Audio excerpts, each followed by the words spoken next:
नमस्कार दोस्तों, आपका हमारे चैनल में बहुत स्वागत है।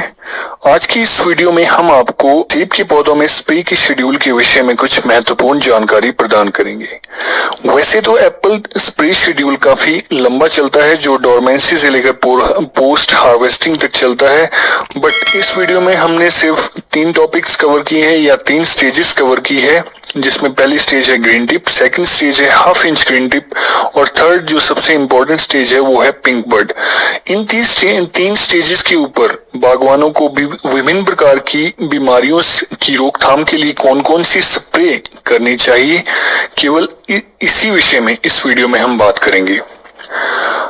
ये जो स्प्रे शेड्यूल है ये डॉक्टर वाई.एस. परमार हॉर्टिकल्चर यूनिवर्सिटी नौनी और department of horticulture Himachal Pradesh की ओर से रेकमेंडेड है। तो वीडियो में आगे बढ़ने से पहले आपको एक रफ आइडिया दे देते हैं कि फ्रूट डेवलपमेंट या बर्ड डेवलपमेंट की डिफरेंट स्टेजेस कौन कौन सी होती है।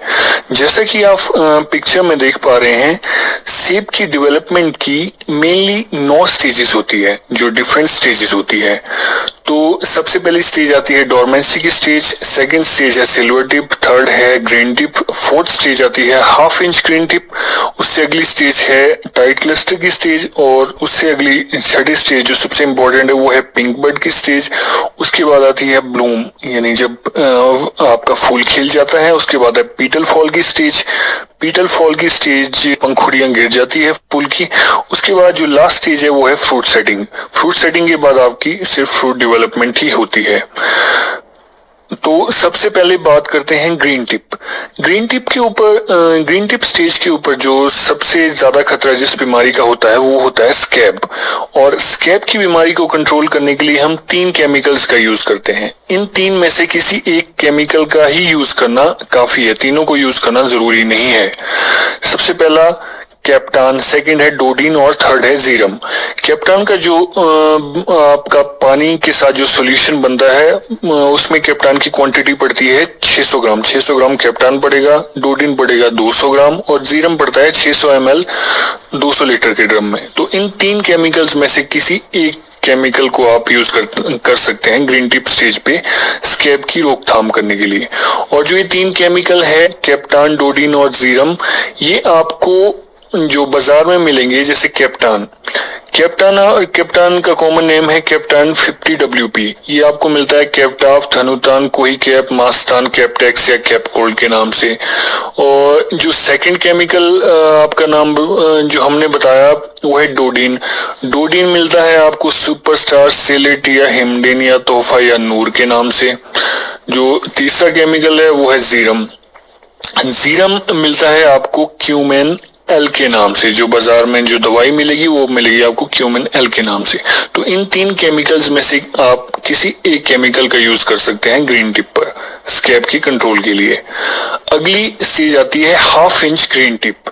हाफ इंच ग्रीन टिप के ऊपर जो सबसे ज्यादा खतरा जिन बीमारियों का होता है वो है सैन जोस स्केल और माइट और इन यूरोपियन रेड माइट।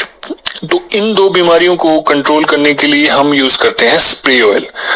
हमारी ऑल सीजन HMO का यूज कर सकते हैं हाफ इंच ग्रीन टिप की जो स्टेज होती है फ्रूट डेवलपमेंट की उस समय, और ये कंट्रोल करेगा आपका सैनजो स्केल और माइट, यूरोपियन रेड माइट। और जो स्प्रे ऑयल का जो सोल्यूशन बनता है वो बनता है इस समय 4 लीटर प्लस 196 लीटर पानी। 4 लीटर आपका स्प्रे ऑयल पड़ेगा और 196 लीटर आपका पानी होगा। अब जो थर्ड जो सबसे इंपॉर्टेंट स्टेज है वो है पिंक बर्ड की स्टेज। पिंक बर्ड की स्टेज पे आपको मेनली 4 बीमारियों का ध्यान रखना होता है। एक है स्कैब, सेकंड है थ्रिप्स, तीसरी है कोर रॉट और जो फोर्थ जो बीमारी लग सकती है वो है पाउडरी मिड्डी।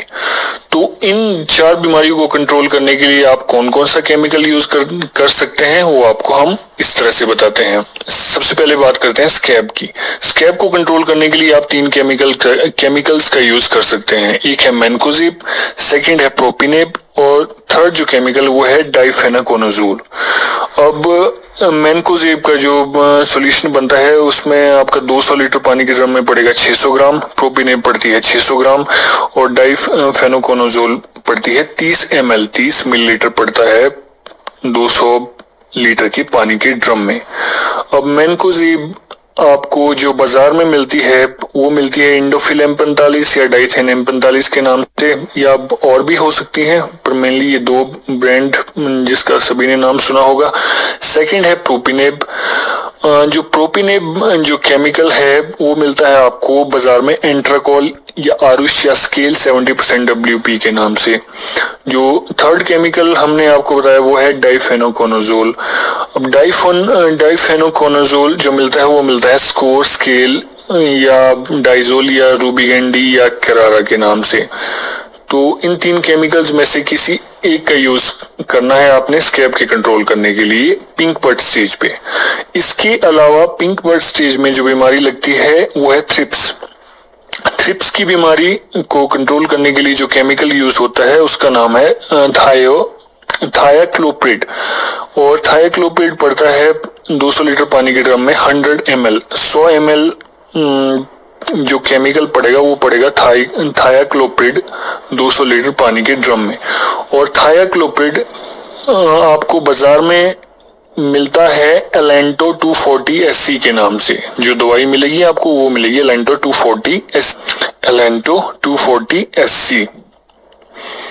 इसके अलावा पाउडर मिट्टी या फंजी इसी तरह की फंगस को कंट्रोल करने के लिए आप बेविस्टिन का यूज कर सकते हैं। और बेविस्टिन में जो केमिकल यूज होता है वो होता है कार्बेंडाजिम। बेविस्टिन का नाम तो सभी ने ही सुना है। तो आप मैनकोजेब और कार्बेंडाजिम जो केमिकल है इसको कॉम्बिनेशन में भी यूज कर सकते हैं, यानी बेविस्टिन और इंडोफिल M45 इसको आप कॉम्बिनेशन में भी यूज कर सकते हैं पिंक बर्ड स्टेज पे। इसके अलावा कुछ लोग ये कहते हैं कि पिंक बर्ड स्टेज पे आप बोरिक एसिड का यूज करो है। तो इन तीन स्टेजेस के ऊपर कौन कौन सी स्प्रे करनी चाहिए, green tip, half inch green tip और पिंक बर्ड स्टेज के ऊपर, इसके विषय में हमने आपको कुछ महत्वपूर्ण जानकारी आज इस वीडियो के माध्यम से प्रदान की। अगर आपको ये वीडियो अच्छी लगी तो इस वीडियो को कृपया लाइक जरूर कर दें। और बागवानी से संबंधित या एप्पल स्प्रे शेड्यूल के विषय में आपको और भी ऐसी ही वीडियो चाहिए जो आप उनको देखने के लिए इस चैनल को जरूर सब्सक्राइब कर लें।